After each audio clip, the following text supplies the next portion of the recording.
Hello, and thank you for tuning into Gummi Ship Radio, the podcast where two childhood girlfriends synthesize their brains to comprehensively figure out what exactly is the Kingdom Hearts lore. As a gentle reminder, this podcast sporadically contains spoilers throughout all the Kingdom Hearts installments. Each season of Gummi Ship Radio will follow the release order of the video game series, and episodes are chronological with the events of the game of the season.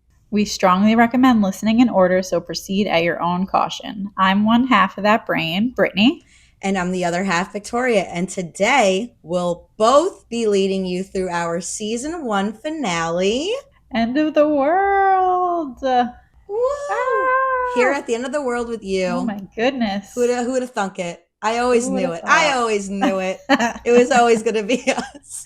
I am going to take a screenshot of what I look like right now so that everyone can see what it takes to cute. Okay. I am trying to be an audio engineer. I am sorry, everyone. I want our finale to sound crisp and great. I said crisp. I definitely meant crisp. It's giving mysterious hidden, or what is it? Hidden figure. I can't think of the guy with the chains. What is it? Hooded figure, baby. I'm just hooded figure. Your hooded figure. It's giving hooded figure / like those bears from Star Wars. You know what I mean? An Ewok? Yeah. I'm so dead because it's so hot right now. So like we're gonna push through it. We're gonna be just fine. It's giving hooded figure. She's cosplaying right now. I'm cosplaying. Guys, it's a celebration. We made it to season 1 finale. Wild. We got through this.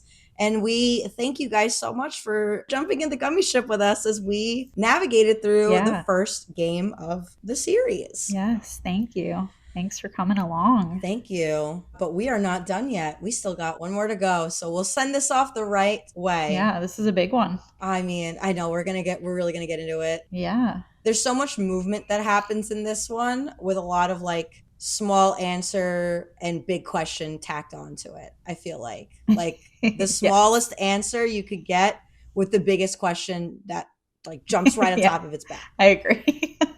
Right? Like it's crazy. It's crazy all of the shit that happens. I feel like I can't call it like a wrap up or like a finish because I mean, I guess when you're initially playing it for the first time and there was no other game. Yep. It definitely was more of like a wrap up, but now it's just like this just branches into so many other things that this is just like I feel like such a smidge of what actually is going on. It's a dot in the microcosm within the macrocosm of all of it. Exactly. Like it is, yeah, it's a dot in the galaxy. Yes, for sure. But yeah. Well, let's what am I trying to say? I'm trying to be like cutesy. Well, let's stop fucking around, Brittany. Let's go. Let's go.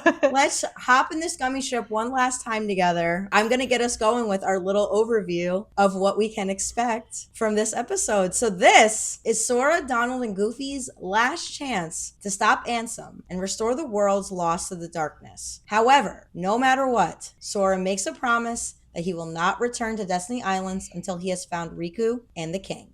Our Jiminy recap of the previous world. The power of Kairi's heart was what saved Sora. The strong bond between them became a light that pulled him back from the darkness. Promising Kairi he would come back, Sora returned to Hollow Bastion to seal the final keyhole and save Riku. The keyhole was sealed, but Ansem and Riku were nowhere to be found. Ansem had left to fulfill his final plan. Sora and company followed him to a world shrouded in darkness. Destroying Ansem could restore all the worlds taken by the Heartless, but it would also mean those worlds being disconnected as they once were. Once, every world was isolated, divided from the others by impassable walls. The power of darkness demolished those walls. If the walls returned, traveling to other worlds would no longer be possible. Sora may never see his friends again. Still, he's resolved to fight his way into the very core of darkness, where Ansem lies in wait. He, Sora, which I don't have to read, he believes no matter how deep the darkness, the light shines within. I'm sorry about that. I added the Sora in because I was confused as I was reading the journal, and I was like, just want to make that clear that Sora. It's Sora. I don't have to read like it's not Ansem that believes no matter what. Like, but thanks for Thanks for understanding this a lot better than I ever could. It's okay. Commas just like mess me up sometimes because you like have to like figure out also how to like pronunciation and whatever. Grammar. You gotta like change like the tone of your voice too when you see a parentheses. So you're like, so Sora. Like it's always grammar. like definitely. Grammar and all that. Stupid. Well, that was a lot that happened in the last episode. It was. We also did get to go to Hades Cup. We got to face Sephiroth and Ice Titan and all that jazz. We went through the 50 motherfucking rounds of the Hades Cup. The worst shit. I mean, it ended up not being the worst shit because I didn't know that it resets after, or it doesn't reset, rather. And that made it not so bad. But also being on level 80 also helps. So I feel like get it. If you're doing it, just be on a high level. That's all. Yes, for sure. But yeah, I'm ready. I'm ready for this crew to face Ansem. You ready with me, Britt? I'm ready. All right, let's ride. The Gummi Ship takes one last ride through the galaxy, amongst some of the hardest Heartless battles our Gummi Ship has come across thus far, until the final destination is reached, the end of the world. The end of the world is a world wrought with Heartless where Ansem is likely waiting for them. It's haunting, incomplete, and the last chance our heroes have to stop Ansem. Sora, Donald, and Goofy land in the Gate of the Dark. This gate is amongst stone pillars, surface slabs of platforms, and a glowing purple horizon that draws you in. Goofy points out and asks if this place is all that's left of the worlds taken by the Heartless, to which Sora assures that those worlds taken will be restored once Ansem is defeated. However, by doing so, Sora can't help but wonder what will happen to this place and what will happen to them, leaving Donald fumbling and unsure of what to say next. Then Goofy drops the speculation of the century and says, "This is a Heartless world, so maybe it'll disappear," sparking Brittany's favorite Sora shock face. Literally. That no animated shock face. But no worries. Even if this place goes poof, our hearts ain't going nowhere. I'm sure we'll find our pals again. Sora believes it too, staring at Kairi's charm, and promises to bring himself back to her. What a way. What an intro into this last world. It's so funny because like I've just been editing this so much. I've noticed that I say so much. If I could just jump in really quick. One last time this season, I want to give a little shout out to the Blast Away song, which is the song that plays as we are in the Gummi Ship fighting all the Heartless on the way to the next world. Yes. When we get to Agrabah, the song changes. It goes from Blast Away 1 to Blast Away 2, and it's just Blast Away 1 sped up a bit. But this version, it's when we start venturing into Hollow Bastion, is Blast Away 3, and it is an A minor change, if I believe. I'm not a music major, but as far as I know, Blast Away gets changed into an A minor, and it is so haunting sounding. It is so like Beethoven. It is so good. It's such a way to show that darkness is like coming. Looming. And it's looming over our little noggins there. So I just wanted to give a shout out. I meant to give this a shout out like the entire season, but I wanted to at least say it now. But I love Blast Away 3. It's so creepy. Shout out. Yes. Big shout out. Brittany, how are you feeling about entering this last world? I feel like, I'm ready / I'm a little scared. Was it always like that for you? Like, were you always scared to get to the last world? I was. I feel like the first time around, I didn't know how long or how much I was going to be getting into. Oh, yeah. Because I feel like this might have been one of my like first real like games with like the storyline and just like a really big end battle. Because otherwise, like for me, I was like a Crash Bandicoot, like Spyro girl. And I feel like you really had just like one main like end boss battle. Yeah. And those, and then it was over. Right. Like this one, you are like... It's ramped up. It's like, when does it end? Kind of. Yeah, totally. When does it end? So, I mean, we'll get into that, but... It's just like, I definitely wasn't expecting how long this takes you to complete, for sure. Yes, I agree. I every time I thought it was going to be over, it kept going. Like, it's wild. There's like 4 false endings. It keeps ramping up. Crazy shit. Yeah, drove me nuts. But yes, that I feel like it definitely, the music and just like the feel and the vibes definitely give you end of end of the world for sure. Moving forward into this, the gang makes their way towards the glowing purple horizon. They battle the guarding Heartless that hide through chests to transport them to separate spaces until a dark void delivers them to the Arch Behemoth, the last threshold before the giant crevice. A multi-labeled threshold, crevasse. Oh my God, what did I just say? No, you said crevice, but it's fine. It doesn't matter. I was just being silly. Wait, is it pronounced crevice or is it crevasse? I don't know. I am always sure that I'm making a mistake. So you could have told me that and I would have been like, oh, fuck, let me just re-record that. We'll say both ways. I'm going to say both ways.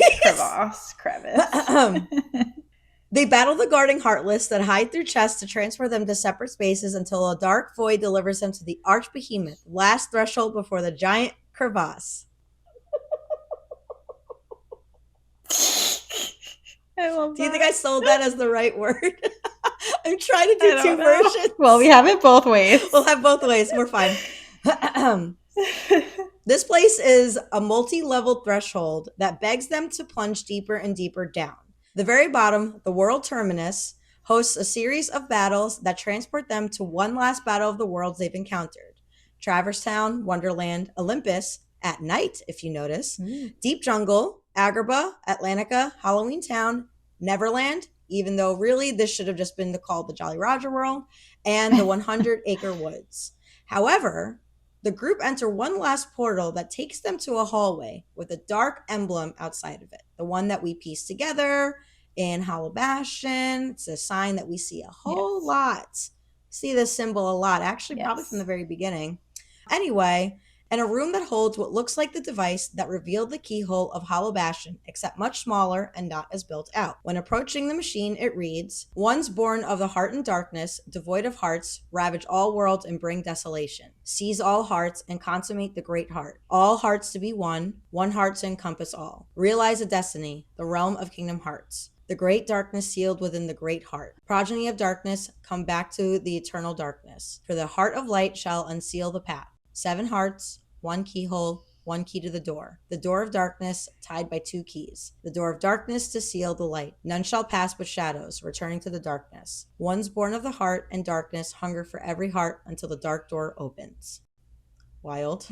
That sounded like that could have been a chant. I feel like I feel like there could have been a voice that just like erupted from me that said that with me, and I feel like I would have just like unleashed a really bad curse like on some mummy shit. Like that was even weird to read out loud to you. That was wild. It is it's very I don't know. Yeah, weird. It's like very foreboding. It's very foreboding. Yeah, like something that would be etched in a wall for sure. Yes. Anyway, once completed, this portal opens to a pit where once through, the Great Chernobog from Fantasia of 1940 presents a boss fight. And this boss fight takes place right before entering the final rest. Upon entering the final rest, there is your last save point and a door, one we've seen over and over through this game, that its presence warns you that once you cross, there is no turning back. Dun, dun, dun. Big dun, dun, dun. So let's talk about that Bible-ass like excerpt that is read once you approach the computer. It's so dark reading it out loud. Like it's so creepy reading it out loud. It definitely is. But it gives some answers. The whole 7 hearts, 1 keyhole, and then the tied by 2 keys. This is the first time we're hearing that we need 2 keys for this door, correct? Yes, I believe so, because we don't know. Interesting. That we need 2 keys yet, right? Until found out right now. Yeah. I guess you would pay attention to this writing now, not like I did. Yeah. But when I was younger. Well, also, to give us some credit, what did we know we were paying attention to? We had no idea what we needed to pay attention to. Right. I was just like, yeah, sure. This is so like in hindsight stuff for sure. The other thing I wanted to talk to you, I mean, we talked about it before too, is that like the whole door of darkness. I think this of got dropped like immediately because they never ever called it the door of darkness again. I know. So I read it as the D2D. Yeah, I know. It's not the DOD. It's not. It can't be no DOD. So I think after this, I don't think they refer to the door of darkness anymore. But whatever, I just read it as it was. Yes. Brittany, what did you think of this whole section? Again, I think it definitely gives you a little insight into what we're actually like doing and what Kingdom Hearts possibly could be. Mm-hmm. But I also think at the same time it's like a little confusing. Yeah. Because again, 2 keys, we've been working with 1 key this whole entire time. And yeah, it talks a lot about darkness. Yeah. And we ain't about that. So we ain't about the darkness. We're not about the darkness. Darkness who? Yeah, so I just think, while it does clear up some things, it definitely could also, if you don't know what's going on, could definitely confuse you. Yeah, agreed. For sure. Agreed. A little bit more. So yeah, that's the name of the game. Yeah. Well, that was my section, Brittany. I would love to take a little break with what you got to say. Yeah, we're going to take a quick pause because there are some optional bosses that you can fight or encounter. Is it after you do this first half, right? Yeah, so these bosses are only available to fight once you get to final rest. Like they're only available as like your last, because this is your last chance to get out of here. Yes. And go back. Yes. And level up. Yes. And do all that stuff that you need to do. Yes. So the first one we're going to talk about is Phantom. And this one is after you seal the keyhole in Hollow Bastion, you return to Neverland and disembark at the ship's cabin. You put Peter Pan in your party and you talk to Tinkerbell. You'll be asked if you want to go to the clock tower. You say yes. And it is apparently strongly recommended that you are at least level 65 or higher before attempting this match, because I guess he's a pretty hard guy. I have not gone back and done this. Did you do this one? I did not do this one. I watched Source by 91 play it because it's like one of those battles where like it's all to do with like time stopping and shit. Like if you don't do something like, and the clock tower is involved. So once the clock tower hits like midnight, if you're not doing some kind of magic, like you could just be like comatose and frozen, and then Phantom like just like murks you. Yeah. Yes. It does say for defeating Phantom, you gain stopga. So I guess you have to use the stop. Yeah, stop probably. I think it was definitely stop because it was time based for sure. Looked really hard. Sorry to everyone else that had to do it. Anyway. So yeah, that's Phantom. Then we have a weird, our classmate, our boss. Neighbor, Kurtzisa. So we have a random boss from our Suffolk County neighbor of Medford, New York, called Kurtzisa, who is named after Kurtzisa of Medford, New York, who won Square Enix Kingdom Hearts name and game contest. This was held prior to the game's American release, the 1.5 release, and basically you submit your name, your real name, to the site and be in the running to appear in the North American version of the game. Once again, Brittany, I ask, where was our invitation to submit our names? Yeah. I had no idea. It got lost in the mail. That so sucks, you know? Like, yeah, that really does suck. I would have loved to be a boss. That would have been awesome. A BMO Heartless totally sounds like, yeah, definitely. Did he get to like design it? I don't know. I have so many questions about it, but Kurtzisa, if you're out there, you want to let us know how it went, we would love to have you. Hell yeah. Have you let us know. So yeah, after sealing the keyhole in Hollow Bastion, you go to Aladdin's house in Agrabah and talk to the Magic Carpet. It'll take you to the boss, and winning the match against him will grant Sora the, forgive me, Xantisuken ability? Xantis, help me out here. That word has Final Fantasy written all over it. I have no idea how to say that. Xantisuken, that sounds right. Xantisuken ability and Ansem's report number 11 we get from doing that. Oh, yeah. So if you don't do that, you don't get that report. Also, we got one last surprise boss in the final mix version of the original game. There's a secret boss fight that serves as a major tease for future events in the series. This optional battle takes place in a hidden area of Hollow Bastion in a new room called ? That appears after sealing the final keyhole. Inside, there's a mysterious cloaked figure known only as the Unknown. They have some interesting dialogue together. Very strange. Something about being incomplete. Something about being a shell. Something about meeting again. Yeah. Who knows? Yeah. It's definitely very interesting. If I were you and you haven't watched it, I would definitely go back and watch it. Oh, yeah.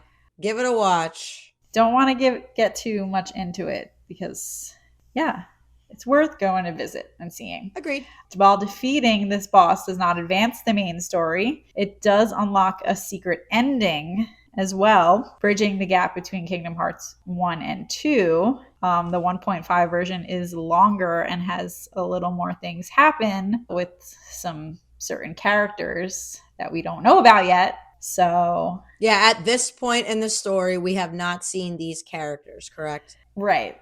So if you do standard mode, you have to seal all the keyholes, including 100 Acre Wood. You have to find all the Dalmatians, complete the Hades Cup, and defeat the unknown for the full experience, which is probably why I never saw it, because I definitely didn't do all of that. Gotcha. Proud mode, you don't have to do as much. Just complete the game and the secret ending will unlock automatically. And if you decide to do it on beginner mode, you don't get it at all, basically. So you just get credits and then a kick out the door. You get nothing. You lose. You get shit. Yeah, you get shit. So yeah, those are the optional boss fights. Those are all the optional boss fights with everything that comes with all the rewards of fighting all these extra goodies and doing all the extra things. Care for a battle of your life? Yeah. Let's get into the battle of our life then. Back in Final Rest, we take a final look at this ornate door, and upon our approach, the voice calls out, "Careful, this is the last haven you'll find here. Beyond, there is no light to protect you, but don't be afraid. Your heart is the mightiest weapon of all. Remember, you are the one who will open the door to light." A voice Sora recognizes that he's heard before, parentheses, awakening. Despite how strange, they enter the door to Destiny Islands, question mark? First of all, I cannot believe we have not shouted this man out. Mr. Cal from Titanic himself is our Ansem. The mummy guy, right? No, Two? No, Isn't he the guy from the Mummy? No, he was Rose's fiance in Titanic. Yeah, that's also the dude in the Mummy, the bad guy. No, that's a totally different person. No way. It's the same dude. Are we about to have a millennial off? Yes. The Mummy. Do it. Who, like, the guy who is the mummy, right? Imhotep. Imhotep. Wait. Imhotep. That guy. Oh my god. It's so him. Oh, Brittany, I hate to burst your bubble. It is not. It is this guy. It's not? This is the mummy, Arnold Vusulo. What? I thought it was the same dude. Literally. Oh, they look alike. Oh my god, you're so right. They look dead alike. Okay, I don't know who it is. I lied. That was a fair mix-up.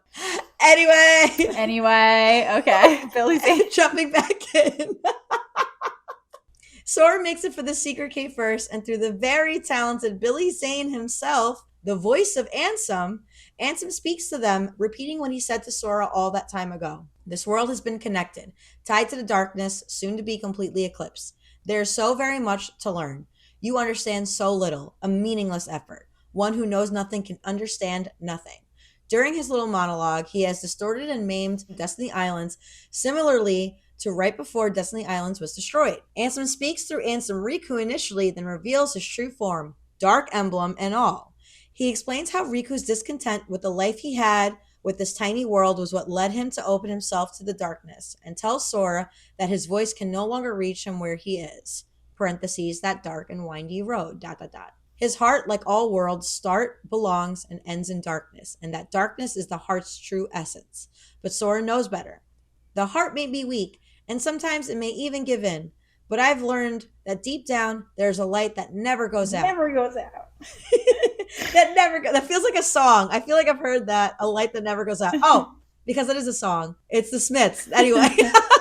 But there's a light that never goes out. Ansem is disappointed that Sora has not learned that every light must fade and that every heart returns to darkness, and summons his guardian to engage us in our first battle. After this round, Ansem splits Destiny Islands wide open, forming a cavern within, and beckons Sora to join him, kicking Donald and Goofy out to take on Mr. Darkseid once more with an immediate 2-on-1 follow-up of Ansem/Ansem's Guardian versus Sora battle. Now, this battle. Do we say it now? Fuck it.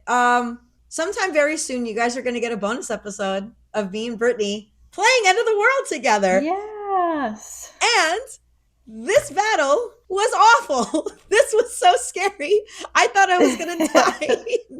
It was like midnight by the time we got to him. And I was like, we have one shot. We got one shot. I cannot do this again. You might see me nodding out in the video once or twice. Oh my God. If it wasn't for my absolute anxiety, I would have as well. That was a very sleepy induced night though. It was raining. It was cozy. It was. Like I was very ready to just be like, you good if I just lay down and try again in the morning? If I lost, I might have asked you if I could sleep over. But this battle, holy shit. Battles. These battles. Like the fucking submit command. Like the first battle on, is it the beach? Isn't as like bad because you have Donald and Goofy. Yeah, it's fine. At least with you. Yeah. Then when you jump into that crevasse, when you jump into that dark crevice and they get stopped, you're like, oh crap. Yes. As per usual, they kept getting kicked out. And all like your stuff, at least mine, like I was at least depleted in HP by then from fighting. Yeah. The other dude, and you're not you don't get re-upped on your HP. Nope. So that battle for me was almost like I almost gave up when I was younger so many times. I don't blame you. Because it was so hard. And yeah, the second you hear submit and he like locks onto you and you're just you're rolling, you're dodge rolling and you're trying to avoid the lightning but he's on top of you sucking like the life out of you, and then you hear the and you're like, oh my God, I can't do this anymore. So yes, this really was a hard battle for me. It really was the first time time around. I think the second time around when we played it again, I was definitely more leveled up and got through it definitely a little faster and was like, wow, I can't believe this took years off my young life and almost like made me break my controller 10,000 times. Yeah. But yeah, that battle, rough city. Rough. Very rough. That was a toughie. I just remember at one point you were like, Vic, he keeps screaming submit, like you gotta get away. And I was like, oh, I do, you're right. Like I get so into button bashing sometimes. You were like, you gotta get away when that submit happens. And oh my God, he got me so like I think you'll see it in the video. But dude, I almost died. Like we were neck and neck. Like he almost got, and it was I was getting so scared that I wasn't gonna be able to do this the first try. But that was a toughie. Oh my gosh. So we get through this battle. We are going, fighting, and we win. And you would think that this is the final boss battle because why wouldn't it be? But alas, Ansem has another trick up his sleeve. Upon defeat, Sora, Donald, and Goofy are floating in a dark void with Ansem's voice booming his final reckoning. Behold the endless abyss. With it lies the heart of all worlds, Kingdom Hearts. And therein lies the coveted door to darkness, because we're not calling it Door of Darkness anymore. The coveted door to darkness, where it leads to, we do not know at this point of the story. ... Ansem continues, look as hard as you are able. You'll not find even the smallest glimmer of light. From those dark depths are all hearts born, even yours. And then Sora's surprise face reveals the form Ansem has taken on. Ansem, World of Chaos, and exclaims, darkness conquers all worlds. Sora, Donald, and Goofy engage in what is the most multi-leveled and multifaceted battle thus far. Donald and Goofy are taken into two separate mystery portals, and it isn't until Riku's voice rings in Sora's ear, challenging him, giving up already? Come on, I thought you were stronger than that. Which gives Sora the strength to fly literally into battle. Sora works his way through each section of this monstrosity of a makeover Ansem has given himself. steadily weakening all parts and freeing Donald and Goofy in their Dark Emblem mystery realms. After a long, arduous, and wild series of battles, Sora, Donald, and Goofy have finally defeated Ansem at last. Ooh.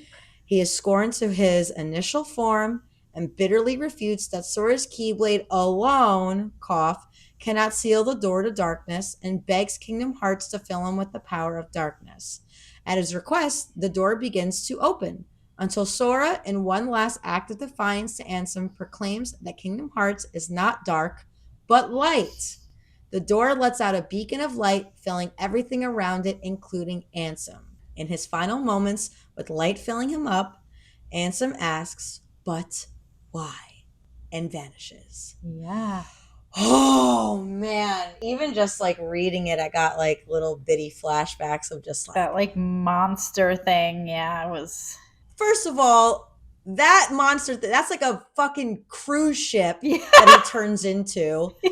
Like, pause, like not actual pause, but like pause on all things like logic. And I get it. It's fantasy. It's a role-playing game. None of it is real. It's fine. Oh my God. Can someone just explain to me how he turned into this Starline fucking like Titanic ass, like multi-faced thing? What happened? How did that even happen? My God. He looks like a mermaid. All over the place. Like the mermaid on the front of a ship. You're so right. Like, oh my God, you're so right. And then like the face with like the teeth. So weird. So weird. Yeah. Like it was like a bulbous face. Like it was like 50 different bubble veins that were popping out. It was like you had to work every section of this. And I remember, shout out Stephen DeFalco, another dear buddy from high school. I got to watch him play this ending, I think before I actually did. I think that me watching him play, I was like, oh, I should probably like try to play this on my own. I played 2 about 1,000 times at that point. I was like, maybe I should play 1. But I was like, what wild ride of a boss fight that is literally it's a ship. What is this creature? It's a creature. Yeah. Shit was crazy looking. It was wild. But I don't think is as hard as the one before that. I agree. As Ansem and Ansem's Guardian, I completely agree. I think Ansem and Ansem's Guardian is the hardest of all of them. The only one that I was scared that I was going to actually die and have to start over. To be fair, I also played on Standard, if anyone's curious. I did not play in Proud mode. I definitely played on Standard. We ain't on Proud. No, I'm not proud. I have no pride. Fuck out of here. I'm playing on Standard. We have no pride here. And just Sora being like, the light is just another like killer for me. I can't with his little voice. Yeah, he's just a cutie pie. I know, love him, but they did it, and Ansem, even in his final breath, cannot understand why. Yes. Well, all right, I'm gonna take it from here, guys, and kind of wrap it up. Go for it, babe. After Ansem disappears, and he does the hilarious like. The light. His voice is just so funny. He's like, the light. It's just so funny. That just killed me. That was just like hilarious. It's so good, that croak. The light. Yeah. It's giving like Gremlins, but like he's dying at the same time. It's so funny. It's giving Gollum at the bottom of the volcano. Like it's not good. Yeah. Okay, that's so funny. After he disappears, we see the gang rush to the massive doors and try to push them shut. As they look inside, a huge horde of Heartless appears. They're struggling and can't close the door. Just when it seems all hope is lost, Riku suddenly appears on the other side. Redemption for Riku. It's about damn time. That long and windy road led him there. And tells Sora not to give up. Together we can do it. Aw. I'll give Riku an all there. Aw. We see two Mr. Darksides form. Woo. And Donald shouts, "It's hopeless." They all struggle until finally King Mickey appears. Where you been, guy? An actual appearance from the mouse himself. He exists. There's a voice. Turns out it's King Mickey. This actually we know is King Mickey. He raises his keyblade and urges Sora to help him seal the door. Though Sora hesitates, Mickey reassures him. Don't worry, there will always be a door to the light. Goofy tells Sora to trust the king, while Riku urges them to hurry. Quickly, this is the first time we see Mickey. The whole game. Finally. It's like his silhouette. It's just from behind. Right. We just see his backside. His backside. You see that mouse ass just there. We see his silhouette. And also, I never thought about it that, we never see him the whole game until that point. Whole game. So. You're totally right. Like, I knew it was until the end, but I didn't realize it was mere moments before the end. That's actually the first time we slightly see him. Yeah. And then a tear-jerking moment for me, because I'm a crier, especially at this point in the game. I feel like I was a little emotional. Mickey thanks Donald and Goofy, and Riku tells Sora to take care of Kairi. So cute. Tear. Together, Sora and Mickey lock the door from opposite sides and it vanishes. We then flash back to Destiny Islands and see a montage of Riku, Sora, and Kairi when they were besties living their best lives on Destiny Islands. Yeah. Mm-hmm. You know. Sepia toned loving, baby. Break my heart in two. So funny. Suddenly, Sora turns around and sees Kairi standing a distance away. He runs to her, but all of a sudden they start to drift away. As they reach for each other, Sora promises, "I'll always be with you. I'll come back to you." Cue music, cue high visuals here as well. This is when we know. I think this is when it hit me like, oh shit, this is it. Like, yes. When the animation is crisp and good, you're like, this is over. Looks super Japanese. Oh my, yes, definitely. Oh, totally. So cue the music. Cue some When You Walk Simple Away. And clean, yes. Orbs of light begin falling from the sky, and Kairi reappears on Destiny Islands. She sees multiple lights released into the sky. I'm guessing these are the lost worlds that are being released. That sounds like a great guess. Oh, yeah. Back into wherever they are. We see Kairi head to the secret place. There she finds the drawing of Sora giving her a Paopu fruit. She adds to it, sketching herself, giving one to him as we see the end credits start to roll. Wow. Yeah. I mean, that ending always hits well. Yeah. Like, we watched that together, and that felt really nice watching that with you. Like, that was like a really nice way to like end our research part of the. Were we crying? Of the podcast? I think we might have been teary-eyed from how tired we were. Were we crying? Just all the yawning. I think we were definitely emotional for sure. Because I definitely cried the first time around. Oh, God, yeah. I definitely cried. Well, like, thinking about it, like, this was my first time realizing that, like, Sora really took forever to try to find everybody. Like, he refused to go back to Destiny Islands until he found Riku and the king. And even right here, he's got his home under his feet and the girl he loves in the palm of his hand, literally, and says, like, just remember what I told you. I'm always with you too. And I'll come back to you. It's just so like, it's so sad. It's so fulfillingly heartbreaking. It's so good. And then you're also at the same time, you're like, dang, what happened to Riku and Mickey? Yeah. Like, did they just sacrifice themselves? Like, what just happened there for a second? Yeah. But like, at this point of the story, we don't know. I mean, we can venture to guess why Mickey did, because he's a king, because he's a leader, and he believes in the light and everything. And then we know why Riku did it, because he's trying to make up for all the shitty things he did this entire game. Also Mickey's like, super cool with it. He's like, yeah, it's fine. Just like lock the door. Like, totally. Yeah. We're good. Like, I'm willing to take you under my wing, you little baddie. Like, let's go, little bad boy. Just lock us back here. We're all right. We're good. We got all these heartless. We're good. this is one of those endings where like it could have ended could it be its own story? It could be, for sure. But like it left so much room for more exploration into like, will Sora ever be reunited again? Will Riku ever come back from wherever he is? The rest is still unwritten from Natasha Bedingfield. The rest is still unwritten, baby. It is Natasha Bedingfield today. It's giving. It's so good.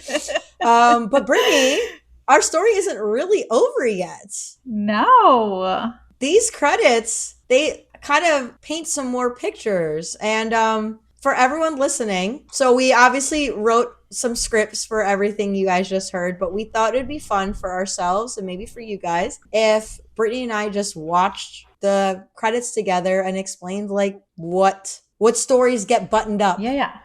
Or try. Post worlds being restored. Our take on it. Our take, totally. So I think what we'll do is, do you want me to I'll type it on YouTube and I'll share my screen? Yeah, that sounds perfect. And then we will do that. Let's dive into the credits. We see Chip and Dale back at Disney Castle, and Huey, Dewey, and Louie are back with them with the little broomstickies. But Queen Minnie and Lady Daisy still waiting on their man. Still don't have their mans. And we see Aerith look very happy to see certain Mr. Cloud. Sexy Cloud. She just like stares in his face. Is that you? Pinocchio, he's a real boy. Pinocchio's a real boy. You naughty boy. Dude, this is why we don't record at night. Geppetto. He's like, you naughty boy. You naughty, naughty boy. Oh, boy. Yes. Ah! I forgot that they kissed. Oh, my God. Jasmine and Aladdin. Genie and Abu do not want to watch their makeout sesh. And Waka, Titus, and Selfie have made it back to the island. They live. They are alive. We know that they are alive. Oh, get princess montage. I like that they're just like waving and curtsying. Like they're not at their worlds. They're just floating. And they're just, what's up, everybody? And that is the credits. I thought that there was more.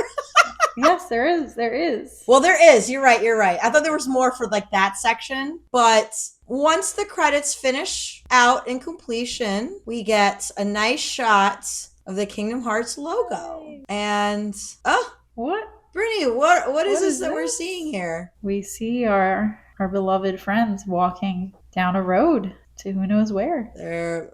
That old town road, they're gonna ride to the cave. Still gotta find Riku and Mickey. Story of their lives.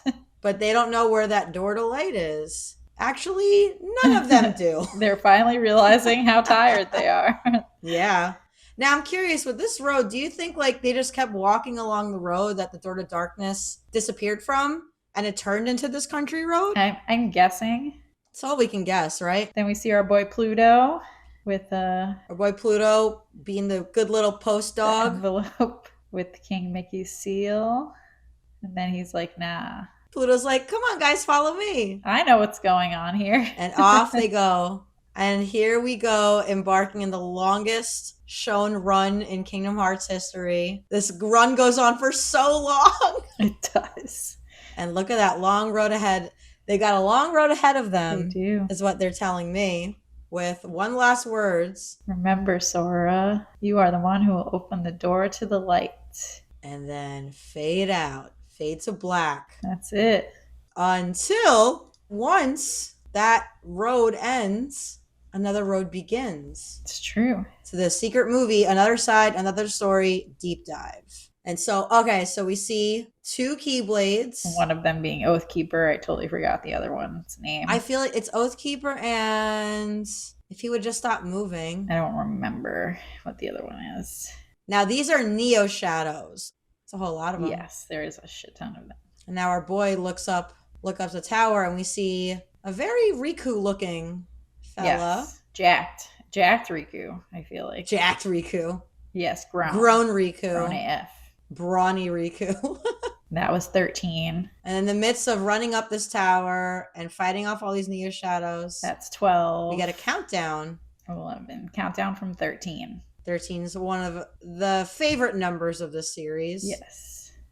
It's so cool looking. We get a hint of some nobody stuff there. Mm-hmm. Heartless, nobody, 13th Order, end of the world, paradise will go together. Yep. And then there's the Kingdom Hearts and you were 2. talking about. It stopped down 2, so it's supposed to like. Oh, did it? And then like this is extra. This wasn't in like the first one. Yes. And then a figure says to another, he looks just like you. And we see Sora floating, just transporting over the ocean. Floating. But that is our credits. That was one big fat episode. That was intense. With a cute amount of epilogue stories that we saw through the credits, through Sora, Donald, and Goofy, and our deep dive secret movie of Another Side, Another Story. How do you feel about us hitting that storyline update to close this out? Let's do it. These poor people have to listen to us for so long. These poor folk, poor unfortunate souls. Sorry, guys. So for Sora's story, we put that Sora battles every version of Ansem, determined to save Riku. He bravely proclaims that Kingdom Hearts is not dark, but it's light, in direct defiance to Ansem, and vanquishes him. He closes the door to darkness with Riku and seals it with King Mickey, leaving them both on the other side of the door. And he can't bring himself to return to Destiny Islands without Riku and King Mickey, and he sets out to find them with Donald and Goofy. Oh, yeah. So for the World Encountered story, End of the World is a heartless world and the last threshold before the door to darkness. Sora, Donald, and Goofy face Ansem, and in Sora's proclamation of Kingdom Hearts being light, not dark, vanquishes Ansem. However, Ansem's call for darkness riled up a horde of Heartless headed to be unleashed, and King Mickey and Riku work with Sora, Donald, and Goofy to seal the door and restore all worlds. The destruction of this world has, in fact, restored the worlds lost, including Destiny Islands. All right. And for the universe's story, Ansem wears the dark emblem on his chest, the emblem of the Heartless. That is now the emblem of the Heartless. Riku and King Mickey are left on the other side of the door to darkness. King Mickey's key is the other key needed to seal the door. He has a sweet Mickey keychain on the end. Oh, yeah. Too, if you peep that. Oh, yeah. Kairi is back on Destiny Islands, and we get Ansem reports 11 and 13. Yes, we do. I believe having 11, 12, and 13 is a 1.5. And like we said in the last episode, these Ansem reports have gotten all scattered around. There's way too many of them to read. We're not going to subject you guys to that, but we are going to have it on our storyline update. Yes. But yeah, that is, goodness me, the wrap up of Kingdom Hearts 1. That was it. This is it. Brittany, do you have final thoughts on season 1/game 1? I feel like when I was younger, I was very in my feels about this. I was like, oh my gosh, this was the best game ever. Yeah.